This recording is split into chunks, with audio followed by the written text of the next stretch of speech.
It was months of pure dedication to create crop vision, an agricultural system that integrated satellite data and artificial intelligence to transform the sector. I knew I was about to change the future of farming, and AgriSphere seemed like the perfect partnership for that, an innovative startup with funding and resources. But CEO Jeremy Vance had a very different plan from mine. He was just waiting for the right moment to steal my idea and use it as if it were his. My name is Erica Friedman. I'm 28 years old. And I've spent the last 4 years trying to change the way the world grows food. But no one sees the 4 years. They only see the miracle. They didn't see when I decided to drop out of the PhD program in applied artificial intelligence, leaving behind a prestigious research scholarship in Ann Arbor, disappointed professors, and a mother who could only say, "You're throwing everything away, Erica." Maybe I was. But throwing away what doesn't fit is the first step toward building something that doesn't exist yet. Since then, I've lived between forgotten iced coffees on the windowsill, databases multiplying like weeds, and faded satellite images that, little by little, revealed more than I could even explain. The truth is, the rural world never seemed outdated to me. It was just poorly translated into the language of technology. It was in a stuffy office at AgriSphere, a modest startup in the heart of Grand Rapids, that I wrote every line of code that would change everything. I was just a temporary scientist on the organizational chart, but I became the silent heart of the company's largest project. There, alone until late hours, I wrote Crop Vision. The name came to me one May morning when I was looking at NDVI images of a soybean crop and noticed patterns that looked like pulses. It wasn't just productivity I was seeing. It was health, stress, threat. It was life. The system that was born integrated orbital reading, climate analysis, statistical prediction, and machine learning. It gave the crop a voice, and that voice was clear. In the first tests, the algorithms seemed blind. They made mistakes like a child trying to walk. But little by little, they started recognizing soils, drought patterns, temperature disturbances, slight variations in leaf coloration. They were whispers that no agronomist could capture with the naked eye, but the satellite heard them with mathematical precision. Everything culminated in the pilot project in Kent County. 30 farms, 3 months.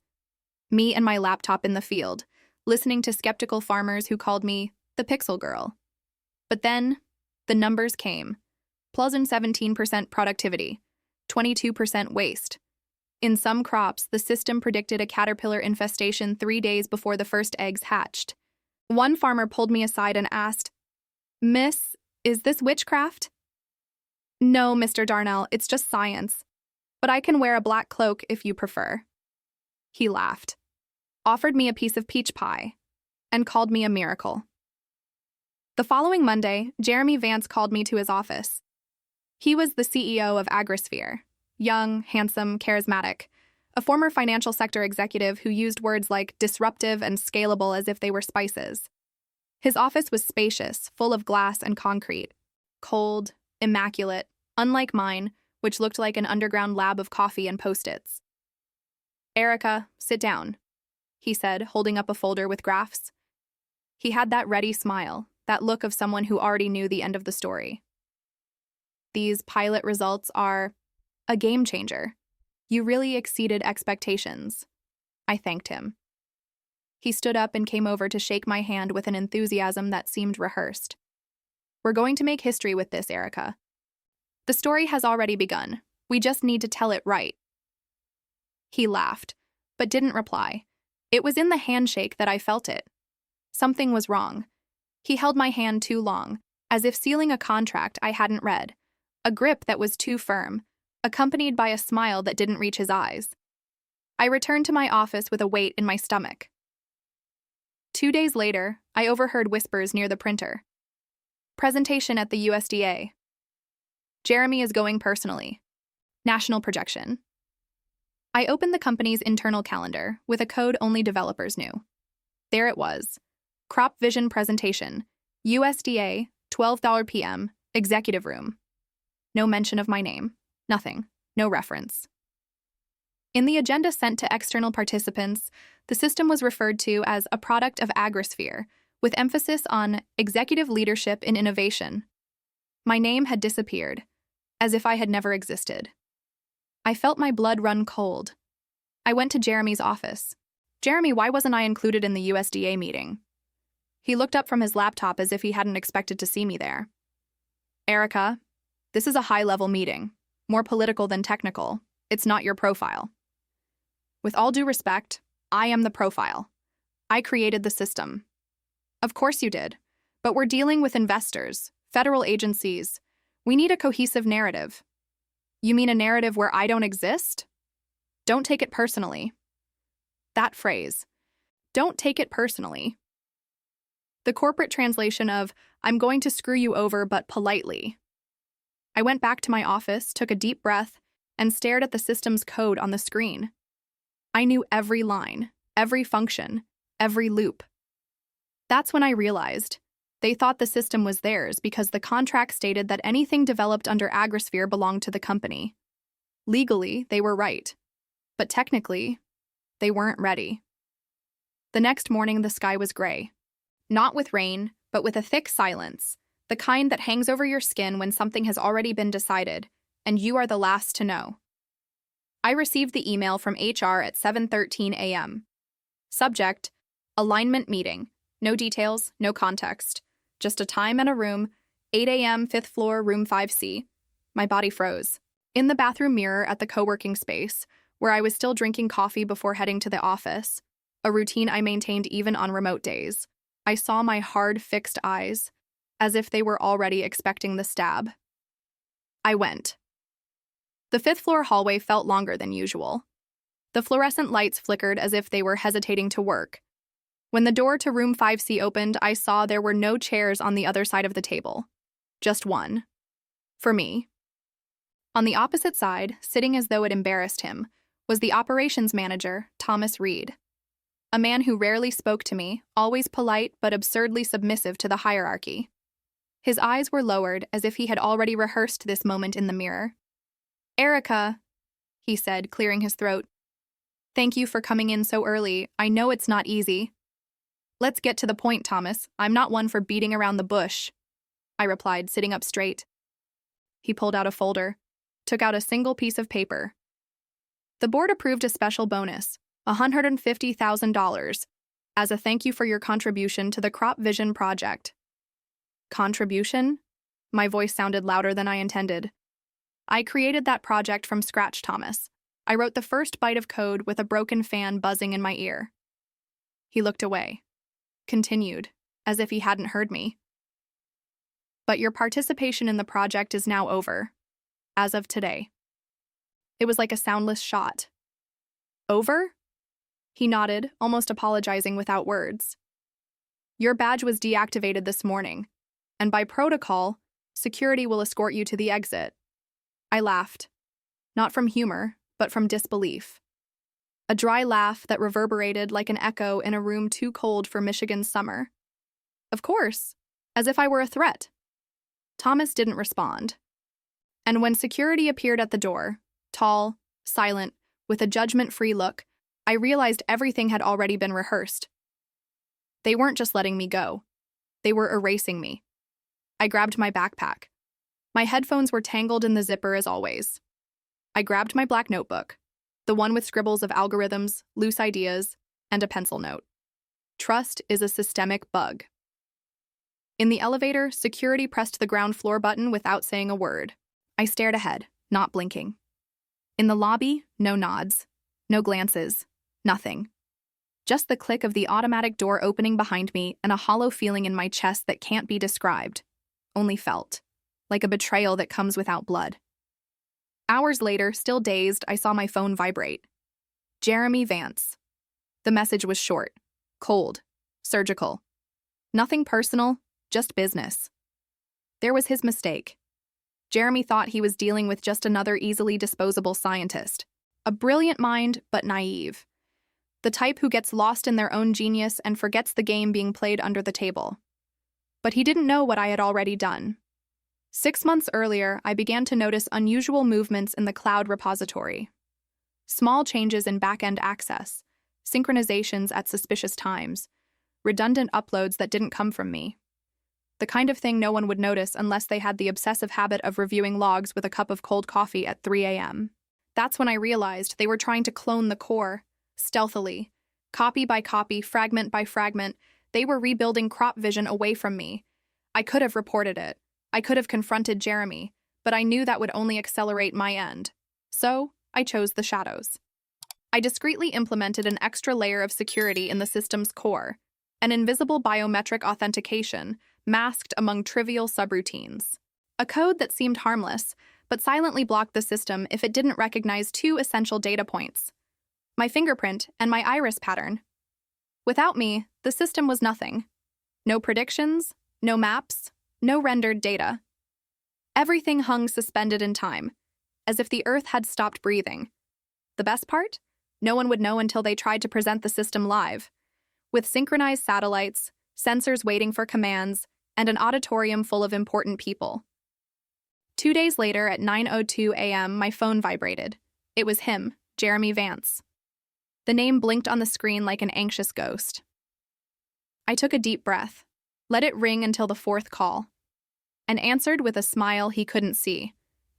"Erica, the system isn't working, it's all locked up." His voice came like thunder through the speakerphone, loud, tense, filled with poorly concealed panic. I imagined the room he was in. Maybe the demonstration room, with USDA executives waiting, graphs frozen on a black screen, interns running with tablets that weren't responding. I smiled to myself. "Good afternoon to you too, Jeremy," I replied with the calm of someone who had been waiting for exactly this moment. There was a pause, just the sound of his breathing on the other end. That kind of silence that precedes a request swallowed by pride. "I need you to come here. Now." I slowly closed my laptop as if ending a game with the final move.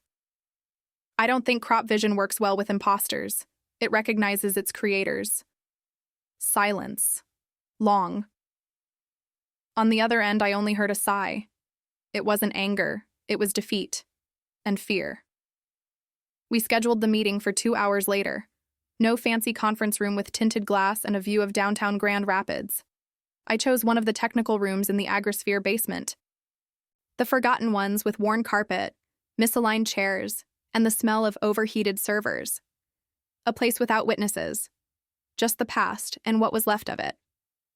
I arrived first. I opened the brown paper folder I'd brought with me and spread the documents on the table. The original NDA. The code commits. The log reports showing the biometrics. Everything. It was my artillery. When Jeremy entered, I saw he had lost his polish. The calculating and charismatic CEO was gone. He was sweating, his shirt sticking to his body, his jacket thrown over his arm, and his tie hanging like a loose rope around his neck. His eyes darted around the room as if searching for an exit that didn't exist. "Are you happy with this?" he said, throwing the folder on the table forcefully.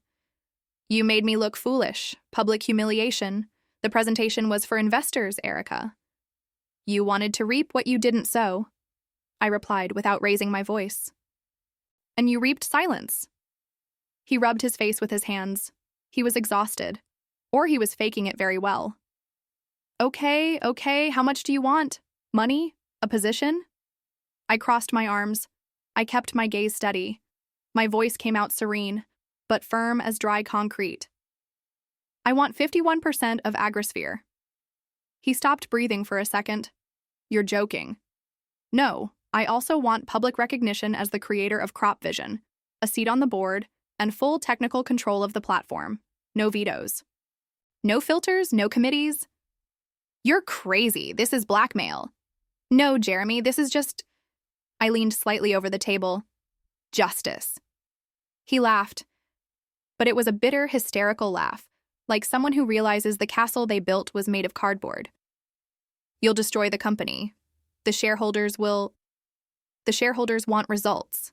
And the only reason Crop Vision still has a chance of working is because I'm here, Jeremy." He walked back and forth across the room, muttering things I couldn't understand. He tried to appeal to reason. "You're young, Erica. Smart. You could start another company, do another project.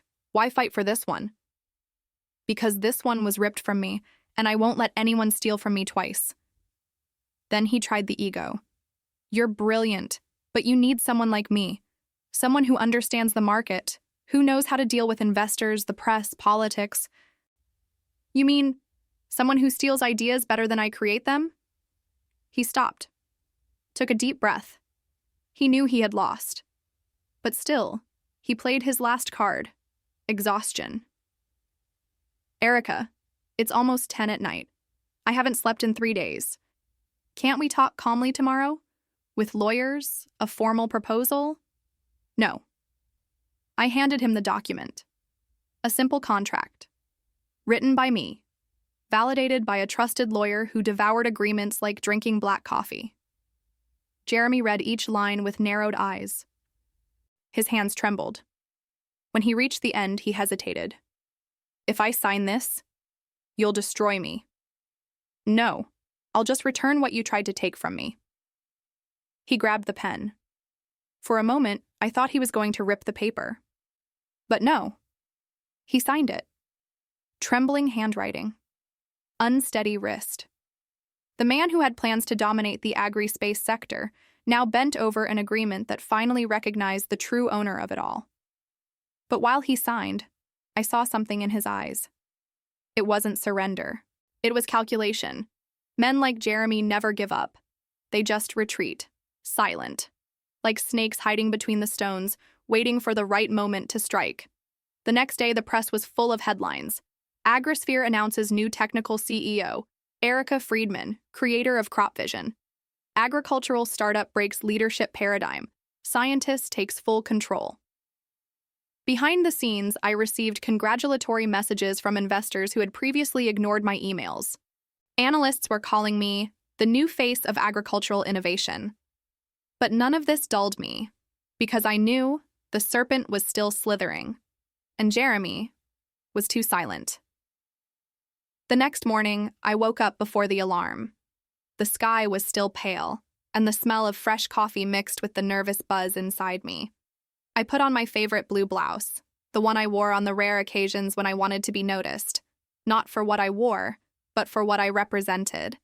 I pinned my hair in a simple bun, cleaned my glasses more carefully than necessary, and left. At the entrance of Agrisphere's headquarters, I stopped for a second. I took a deep breath. The glass reflected a version of me that was no longer the same one that had been escorted out weeks before. Now, each of my steps left an echo, and this time, it wasn't one of submission. As soon as I crossed the lobby, the looks came, some with genuine surprise, others with the hesitation of those who expected someone else to be announced at the top. A few waved with a quick smile, others looked away. Jeremy, sitting at the back by the coffee machine, saw me, and immediately looked away. He was defeated, or he made a point of looking that way. But I wasn't there for him. The presentation room was full. In fact, it was packed. Representatives from the USDA, angel investors, agricultural industry journalists, 3 executives from Blue Sky Ventures, and even an envoy from the Canadian Ministry of Agriculture. All squeezed into chairs, aligned to perfection, notebooks on laps, tablets in hand, smiles of barely contained expectation. I took a deep breath and stepped onto the makeshift stage. Behind me, a curved screen displayed the Crop Vision logo, redesigned by me 2 days before. Minimalist. Precise. No traces of the Jeremy era. Good morning, I began, the microphone adjusted near my lips. Today, you will not see a presentation, you will witness a change. With a tap on the panel beside me, the system activated. In seconds, the images began to flow. The geostationary satellite was already orbiting the test zone in Kent County, and Crop Vision started working like a living organism. Trend curves rose on the sides of the screen. Floating graphs displayed variations in temperature, atmospheric movement, and biomass data. A 3D map lit up the center, revealing critical moisture zones, areas of water stress, and spots under imminent threat of Spodoptera frugiperta infestation. One of the technicians beside me, a man with a graying beard and deep eyes, murmured, "This looks magical." I smiled. I kept my gaze firm and directed it straight at Jeremy, who was now leaning against the back wall of the room, arms crossed. "It's not magic," I replied, my voice echoing clearly. "It's work. It's truth. It's science done with integrity." The audience fell silent for a moment. Then, a growing murmur, A woman with short hair and rectangular glasses, a USDA badge hanging from her neck, stood up and walked toward me, extending her hand firmly. Erica Friedman, you just changed the future of American agriculture. The applause followed, building like a wave until it became a storm, a standing ovation. I smiled. For the first time, not because I expected validation, but because it came, without me needing to ask. I looked again toward the back of the room. Jeremy had disappeared. It took a few minutes for anyone to notice his absence. As journalists approached with cameras and questions, I maintained my posture. But inside, something itched. Jeremy never acted without a plan, and disappearing during my moment of victory was more than simple bitterness. One of the IT interns ran into the tech room, breathless, his shirt soaked with sweat.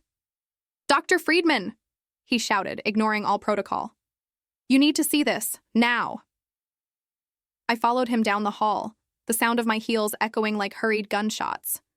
We entered the Agrisphere server center, and there it was, an open terminal with lines of code flashing in red. Recent access log, J. Vance, 20 minutes ago. My eyes froze. He was trying to deactivate the system, erase the base, kill the project, or worse, force an instability to discredit its functionality before the investors. It couldn't be true. I sat down in front of the terminal. My hands ran over the keyboard. I triggered the protocol I had programmed months earlier, an emergency system that mirrored the core to an independent external server, the so-called Noah's backup. The technician beside me choked. He tried to erase everything, the whole system. But he didn't count on triple encrypted redundancy on a private blockchain, I murmured. Jeremy thought he knew how crop vision breathed, but he never understood its soul. Can you restore it? I can do better. I executed the restoration. In seconds, the data returned, as if the system had swallowed an antidote. More than that, the sabotage attempt log was saved, trace by trace, line by line, with the aggressor's identity stamped. I found out the next morning, before the coffee even had a chance to cool. The notification came via a legal alert, a digital copy sent by a contact I had within the U.S. Patent and Trademark Office. Subject: Emergency Filing, Agricultural Technology, Intelligent Orbital Monitoring System. I opened the PDF. My eyes scanned the invention title, and the impact hit me like a punch to the stomach. Principal Inventor, Jeremy Vance. My name, buried as Technical Consultant, at the bottom of the fourth page, in parentheses. Almost like a forgotten detail. Frozen, I stared at the screen. For a few seconds, all I heard was the sound of the wind hitting the window and the hum of the refrigerator. Then, the anger came. Hot, silent, distilled like poison. Jeremy had tried to file a parallel patent for crop vision. A desperate move. Maybe foolish, yes, but dangerous. Patents have legal power. And he knew that. He just didn't count on the fact that I had prepared for this much earlier. I dialed his number. I didn't wait for 2 rings. "Hello?" He answered with a feigned casual tone, as if we were about to discuss a routine meeting. "You have 24 hours. My voice came firm, without trembling. "Either you withdraw this patent attempt, or I will make every part of the story public. Every email, every line of code recorded in Git, including the late-night commits you tried to delete. And if necessary, Jeremy, every recorded conversation where you suggested I was better in the shadows." Silence on the other side. "Do you want to go to court, Jeremy?" I continued, my hand gripping the phone like an invisible handcuff. "Let's go. But remember, satellites record everything, including the day crop vision was born, and it was born with me. You were just in a suit beside it." More silence. A sigh. The sound of fingers nervously tapping on the glass table I knew so well. And then, the call dropped. 2 hours later, I received another email. Simple, brief, no subject. "I've withdrawn it." The parallel patent filing was officially withdrawn from the system. With that, Jeremy Vance's name quietly disappeared from the radar. For a few days. But Jeremy never truly disappeared. He withdrew, rehearsed, and returned with new masks. And that's exactly what happened. 3 days later, he reappeared, more polished than ever, at a hastily scheduled press conference. Tailored suit, flawless hair, the same plastic smile as always. The press was there, in full force. Lights, microphones, cameras positioned with surgical precision, and at the center, Jeremy at the podium, with a script in his hands. He cleared his throat, opened his arms as if speaking to the people. We are pleased to officially announce Erica Friedman as the co-founder of Agrisphere and the mind behind the revolutionary crop vision system. A pause for applause. The camera focused on me among the guests. I smiled, but it was a sharp smile. Co-founder. A cosmetic word meant to seem like a gesture of goodwill. But the truth was different. Jeremy had been forced, and I knew. Because he knew I had the knife, the cheese, and the cloud. In practice, I was already bigger than the company. I was the center of gravity around which everything orbited now. Investors, technology, international projections. I was the creator of the brain that farmers called the Oracle of the Earth. And Jeremy? He was just the face trying to keep up with the body. But the twist was still unfolding. Hours after the press conference, I found a white envelope on my desk. Inside, a subpoena. A discreet lawsuit, not in Jeremy's name, but from one of Agrisphere's silent investors from the first round. The accusation? Misuse of company resources during the development of crop vision. My laughter echoed through the empty floor. Of course. If Jeremy couldn't destroy me directly, he would try to surround me with lawyers. But he didn't know that the same investor had sent me messages months earlier, trying to negotiate a copy of the source code under total confidentiality. I opened the laptop, retrieved the conversation logs, screenshots, audios. The time for self-defense was over. Now it was time for the attack. I built the dossier. And went further. I published a full technical article in AgTech Review with all development dates, snapshots of the original code, and evidence of the first real deployment in the field, time-stamped, geolocated, and synchronized with the orbit of the tested satellite. At the footer of the article, a single line. For anyone still doubting who gave birth to this revolution. Erica Friedman. The article went viral in less than 48 hours. Agricultural institutions from Texas to Tanzania sent me invitations. Universities asked for lectures. Investors wrote open letters. And Jeremy? He was called to testify before Agrisphere's ethics committee. For the first time, the board split, and part of them started seriously considering replacing him as CEO. Meanwhile, I received the proposal to officially lead the Global Innovation Division, with an unlimited budget, my own team, access to all the company's resources. I said yes, but with one condition. I want complete freedom of research and autonomy to decide where and how crop vision will be used. This is no longer just business. It's food sovereignty. They agreed, because deep down they knew the future of agriculture was being written by me. And Jeremy? He disappeared again. But I knew he would return. Men like him always come back. What they don't know is that now I see them from above. From space, if necessary. It's been exactly 3 months since that morning I walked back into the Agrisphere headquarters with my head held high, wearing my favorite blue shirt, my hair tied in a simple bun, and the look of someone who knew exactly what she was doing. Since then, the world has spun quickly, but I've spun faster. Crop vision didn't just survive, it flourished. In just 12 weeks, it was fully operational in 5 states: Michigan, Iowa, Nebraska, Kansas, and Illinois. In Iowa, during a humid weekend in July, the system issued a red alert. An anomalous increase in soil temperature and a specific shadow pattern on the leaves, crossed with spectral images, indicated the beginning of a Spodoptera frugiperta infestation, the dreaded fall armyworm. The warning came 48 hours before any other system. Farmers who followed the recommendation avoided an estimated $14 million loss in soybeans. One of them, from Des Moines, sent me a handwritten letter. "You didn't just save my crop, Erica. You saved my son's school. You saved the houses we haven't mortgaged yet. Thank you for fighting to make this technology yours. And ours." I kept the letter in the drawer. I still read it when I feel small, which happens less frequently now. Engineering students, data science students, agronomy students. Every day I receive emails with the subject, mentorship, inspiration. I also want to change the world. Sometimes I reply with a video, sometimes with a long text, sometimes just with an emoji and a phrase.